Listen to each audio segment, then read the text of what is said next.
now. I don't know if Joan is, we don't have Joan yet, but when and if she's able to make it, we'll make sure that she gets up to share her personal story about her son James, and who unfortunately passed away in custody, and we believe could potentially still be alive today if we had the services and the facilities that we needed. At this point, we're going to shift over into the systemic perspectives around this issue, and there are a couple of speakers at this point in the agenda, David Dennis from the Frank Paul Society and Sean Bass from the Elizabeth Fry Society. Once they're done their presentations, we're going to open the floor up to questions. If you have any questions, and we have a couple microphones, and then we'll move on to the next phase. So David Dennis from the Frank Paul Society, an organization set up in response to the Frank Paul inquiry, but also to implement recommendations from provincial inquiries in relation to urban Aboriginal people, the many inquiries that have taken place at the federal and provincial level, and of course the coroner's inquests that happen far too often every day across this country. David Dennis?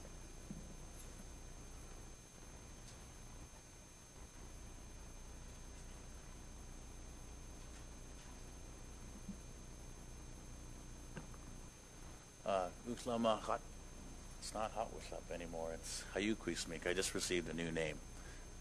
Uslama Hayukwismik, Istash Sith Huet, and Carrier Sakani. My name just recently was given. My father and I attended a ceremony about a month ago in which all of our family, including members that went to residential school, gave their grandchildren Indian names. And so I'm happy to say that the process of healing in our family has begun. But I want to talk today about the recommendations that were given by the Frank Paul Society and try to hone in on a process that was funded and paid for by taxpayers, that was put forth because of a huge need to investigate this issue that we have. And whether it's the streets of Vancouver or Prince George or Prince Rupert or Nanaimo or Victoria, it's the same. We have a huge amount of people that are suffering from various traumas, various concurrent mental health disorders that have been undiagnosed, and we've got a problem on our hands. And quite frankly, as Stuart points out, the attitudes towards those folks isn't always good. So as a united front, and I think that that's something that we can accomplish with the amount of law enforcement, emergency service, as well as social services within this community, is to create a united front and to say that something needs to significantly change.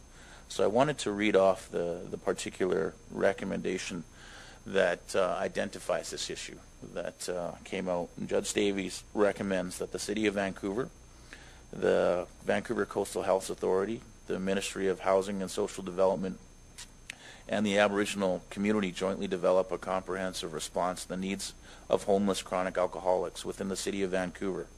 This would include, but not be limited to, the following components. Number one, a civilian-operated program for attending to chronic alcoholics who are incapacitated in a public place. 2, a civilian operating sobering center. 3, an enhanced civilian-based detoxification program.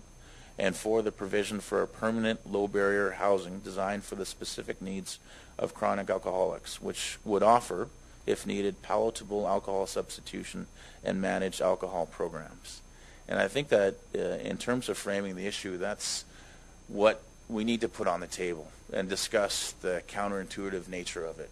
Discuss the fact that when people hear that we want to set up programs where people will be getting dosed and metered alcohol, all kinds of ideas, all kinds of hysteria could potentially happen. And that is, that are the taxpayers paying for a place for Clarence Dennis and his friends to drink? And clearly that's not the issue. For us, the issue is that we have a lot of folks that are clinically and biologically addicted to alcohol, to the point that the process of sobriety, the process of going cold turkey, actually does some physical and human damage to bodies because of the addiction, because the usage of alcohol is so high that cutting that off creates an actual medical condition where heart attacks are possible, where strokes are possible. So we have to put that on the table and identify that as an issue and be able to, all of us, agree to that point that quite clearly abstinence-based programs isn't the way to go for people that are suffering from chronic alcoholism. And further to that, in another portion of the recommendation, he talked about the fact that this place, and I'll read it to you, needs to be a non-judgmental and a safe environment that accepts. While some people will not choose to give up drugs or alcohol, and others who will try to be abstinent may falter, it does not give up on them. And two, that Aboriginal Housing First strategy, including a 24-hour barrier-free entry-level safety shelter facility for Aboriginal chronic alcoholics that operates according to the harm reduction strategy, which would include a sobering center, and it might also include a controlled access to alcohol, and sufficient outreach workers in the downtown east side to find and assist Aboriginal people. The services that provided to chronic alcoholic Aboriginals must include services for those who suffer from concurrent mental health disorders. And my dad identified the fact that he was sexually abused for 7 years while he was a child.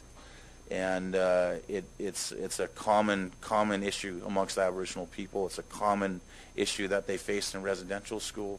I was asked on CBC this morning that we've had generations of people who have lived outside of and free from the residential school.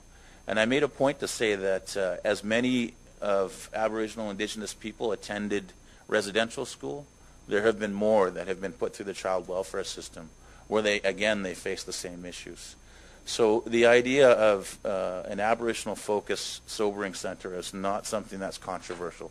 The fact that we are 2% of the population, yet we represent over 60% of the people who are suffering from chronic alcoholism is enough for everybody in this room to agree that an Aboriginal-focused program is what's needed.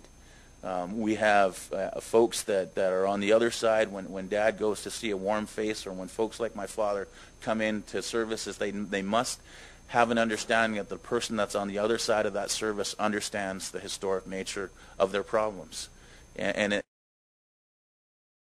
So I wanted to thank all of the individuals that have organized this, and I wanted to thank you guys for coming out and listening to this, because we need champions within your industry, within your particular service that you come from. We need you to understand that issue so we can start framing this issue and getting some action behind it.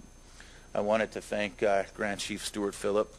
It's amazing that Grand Chief Stuart Phillip and I sat with former Police Chief Jamie Graham almost 7 years ago, in which he told us there would never be a public inquiry into the Frank Paul case. And here we are. And here we are with strong recommendations. And it shows that regardless of how people feel now, their change is constant. And it's always a constant fluid situation. And I'm hopeful that that constant fluid change will occur around this issue. Thank you.